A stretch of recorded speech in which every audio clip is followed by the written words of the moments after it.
Welcome to the new video on the zeta function. In this special video we will talk about the prime-zeta function, which is just very similar to the zeta function itself. It's only summing over the reciprocal powers of prime numbers. So you don't take n as the denominator, you take p being a prime number. And we will actually at the end derive a very important result, that the sum of the reciprocal prime numbers is tending to infinity. This is quite interesting. So if you take all the prime numbers and add their reciprocal values, you should end up on infinity.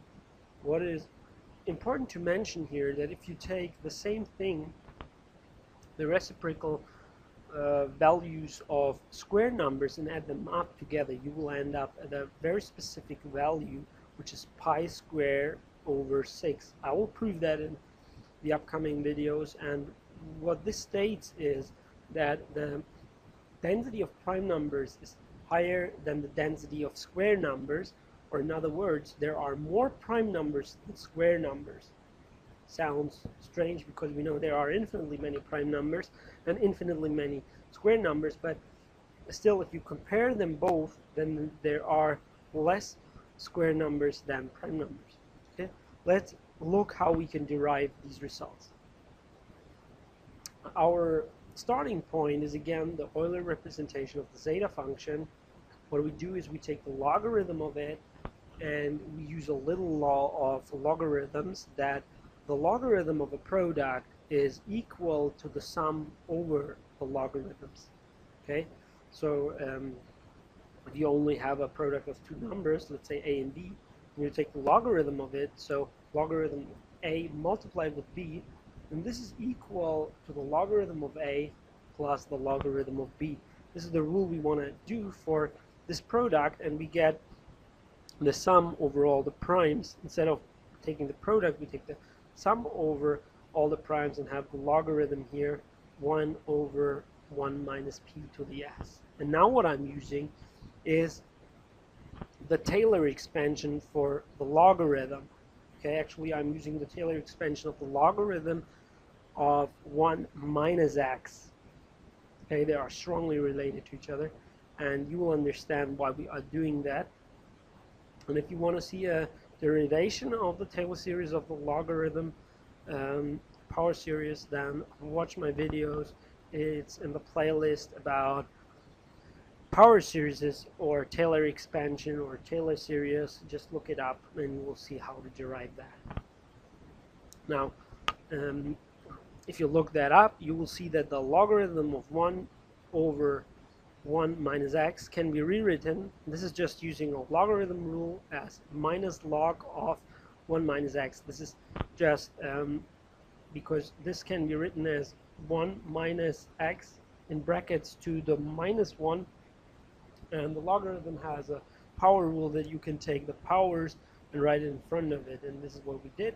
Now I'm using the series, the power series expansion of the logarithm, and this is equal to, so in brackets it's equal to minus the infinite sum from n equals 1 to infinity.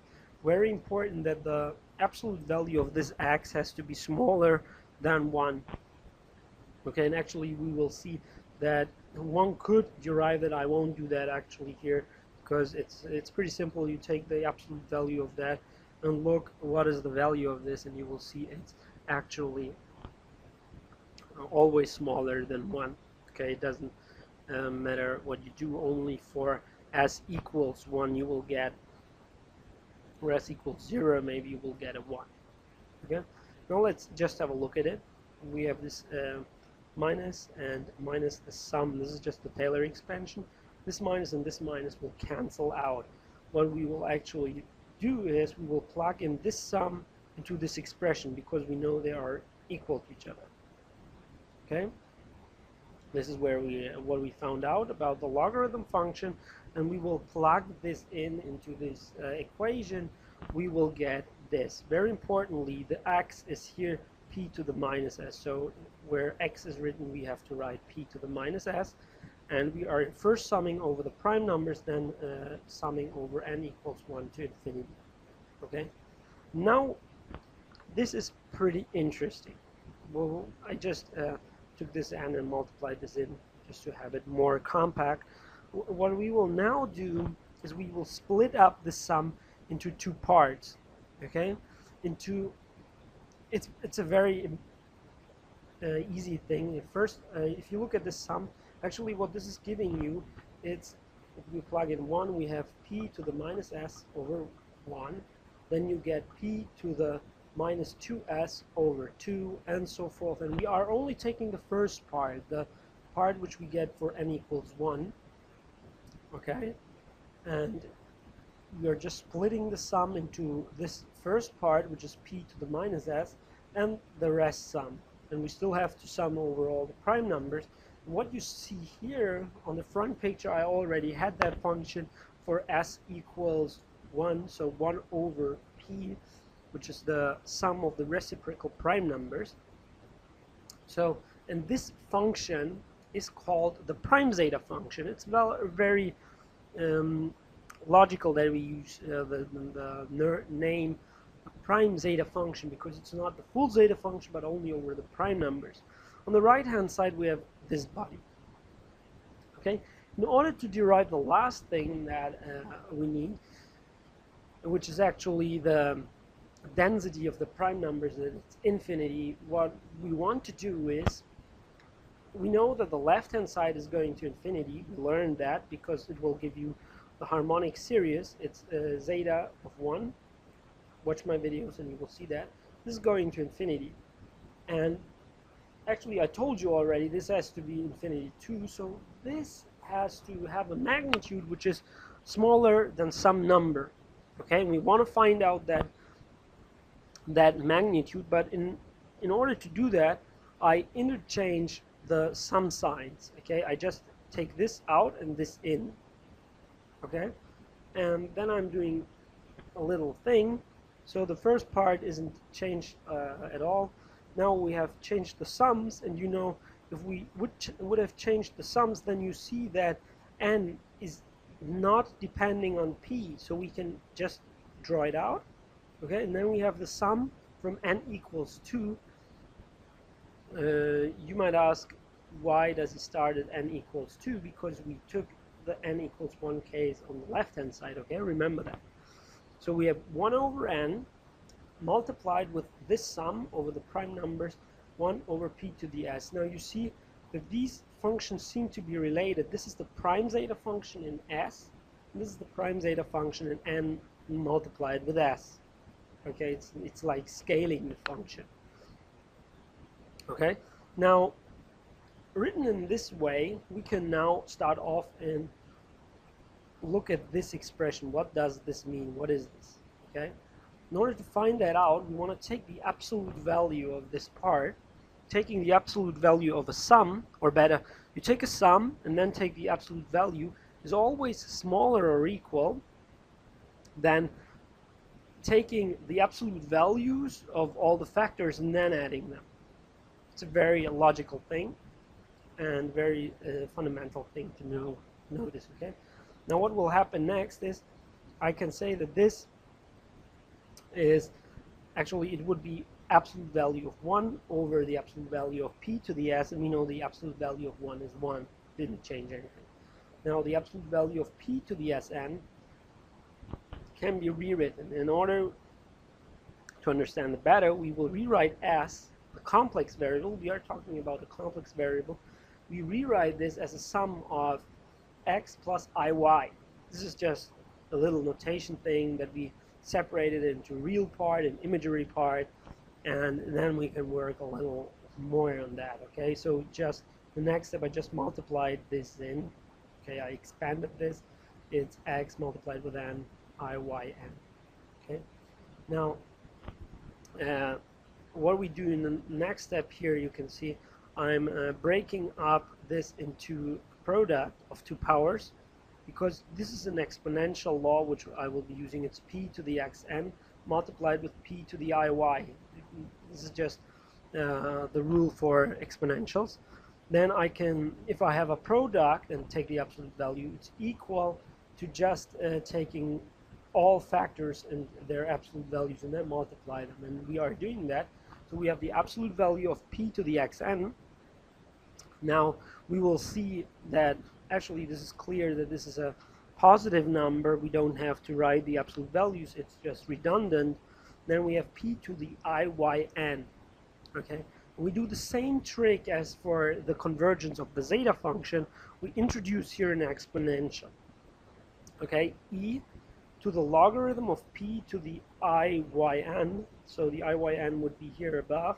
But because logarithms have this power rule, you can take the power and write it in front. Okay, this is all what I've done. Now, if you look at this expression, it's just the Euler formula. If you use the Euler formula, this is equal to cos of yn log of p plus I multiplied with sine of yn log of p. If you take the absolute value, you will see this is always equal to 1. So if the absolute value of this is 1, we can actually just ignore this, and we have 1 over p to the xn.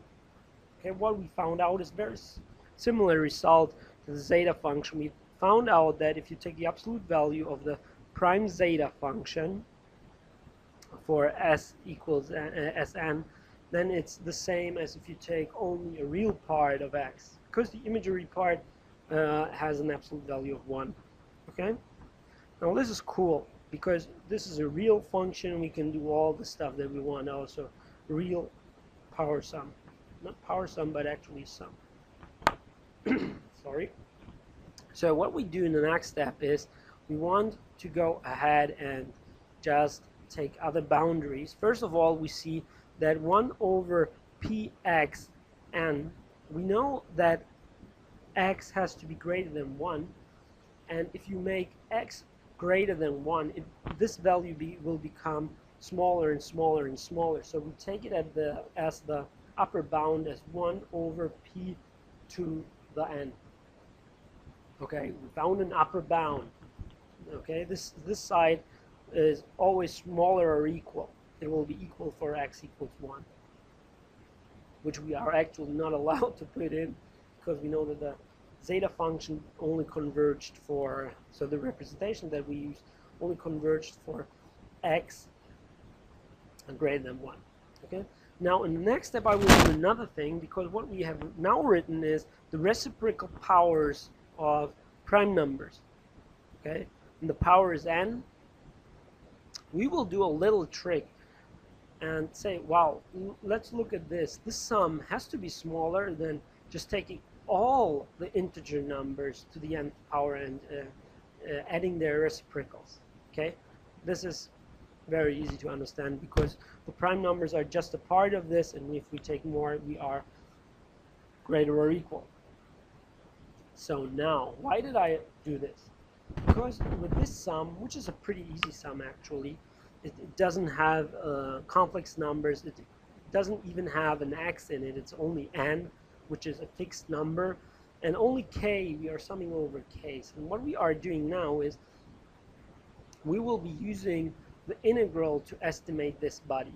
Okay, in order to understand that, what we are doing is, if you take a look at this plot here, we have a function that should be 1 over x to the n. Okay. Now you have here these not right angles, but rectangular figures. Okay. Here another, and they get smaller. If you look at the area of them, it's 1 multiplied with the height of the function, while the height of the function, if we take this, is 1 over 2 to the n. Here we have 1 over 1 over 1 to the n. Here we have 1 over 2 to the n. Here we have 1 over 3 to the n, and so forth. And now what I can do is actually, because we are only adding the values from 2, okay, because we know 2 is the first prime number, I can take this pattern and move it 1 step to the left. What we will get is, actually it's looking like this here on this step, then we get lower here, it's just this pattern moved to the left. And what we see then is that we take the integral, if we take the integral from 1 to infinity, okay, an integral is just taking the calculating the area on the function, then we know that the area under the function is greater than this sum. Okay, so let's do it. We are taking the thing, and I told you we will be starting at 1, and actually we are doing small little bits. If you take this, we are taking this integral, and then we start at k equals 1, which will give you 1 here, 2. So 1 to 2. Then I will integrate this from, for the next k, which is 3, from 2 to 3. Then from 3 to 4, from 4 to 5, and so forth. You will see that we will get a sum of integrals which have boundaries that are equal to each other. So the upper bound of the first integral is equal to the lower bound of the second, and then you can put them together and say, okay, we are starting at 1 and going to infinity. Wow, this is nice. Now, this is actually one of the last steps that we will need. What we do now is we will take, this is a pretty easy function to integrate. We will integrate this. This is 1 over 1 minus n, okay, to the 1 minus n. So just differentiate and see that this is true. And now we are plugging in these values, okay? For infinity, now remember, our n has to be greater than 2. We started at 2, okay? I think, is it? Or let me look at it. No, it's not that important, but we know that this number is always negative because we are always starting from 1 or 2, because actually I took out the case with 1. We are starting at 2, so we are starting at t minus 1, okay? And t minus 1 means 1 over t, and if you plug in an infinitely large number, you will end up having 0, okay?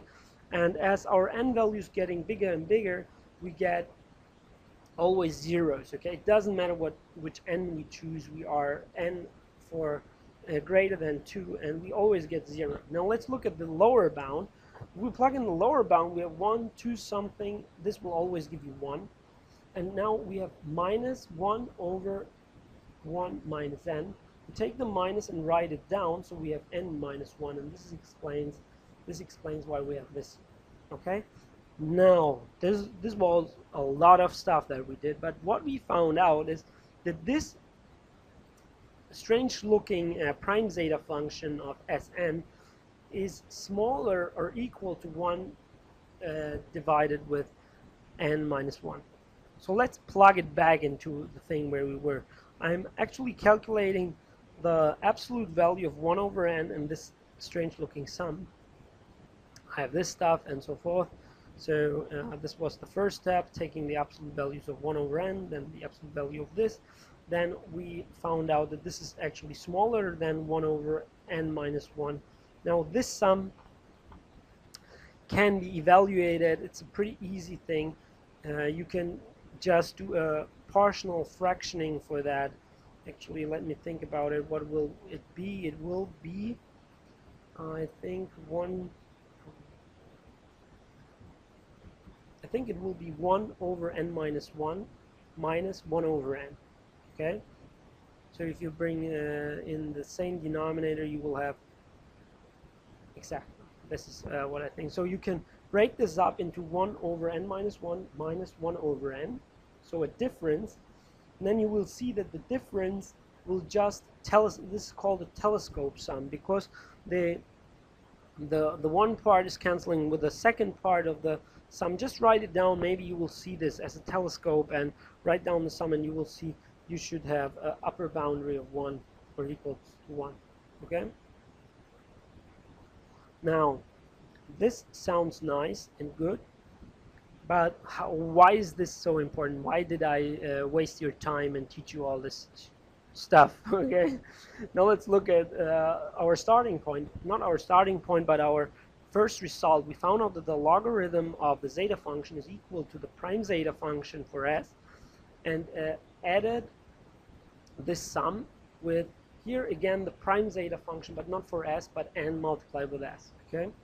Now, if we make a little step and say, let's let us go ahead and use s and let it go to 1. Okay, what will happen then, actually, not only if s is going to 1, but actually we know that this part is always, from the magnitude, it's smaller than 1. If we take the absolute value of the zeta function for s tending to 1, then we get an infinite value. Maybe you remember that zeta of 1 is infinitely large. It was just 1 plus 1 over half plus 1 over 3. We grouped together the powers of 1 over 2. Then we estimated that this has to be infinity. But if the left-hand side is going to infinity, and this side has a, so to say, a magnitude of less than 1, what should happen is that this has to go to infinity. Okay? This has to go to infinity for the case that s is going to 1. But what is the case that s is going to 1? This is 1 over p. So this is the reciprocal sum of all the prime numbers. Okay, we take every prime number, take the reciprocal of it. So we start at 1/2, then we have plus 1 over 3, plus 1 over 5, plus 1 over 7, plus 1 over 11, plus 1 over 13, and so forth. 17, 19, 23, 29, and so forth. I won't go through all the prime numbers because you know there are infinitely many. So, and what this also tells us, the density of prime numbers seems to be infinitely large. Okay, it's infinite. The density is infinite, but the density of square numbers is limited. We will prove that too, not now, in the later videos. And actually, this concludes the lecture. If you want to see my new videos, please subscribe. And if you have questions or anything else, just feel free to comment. Okay, that's it. See you guys.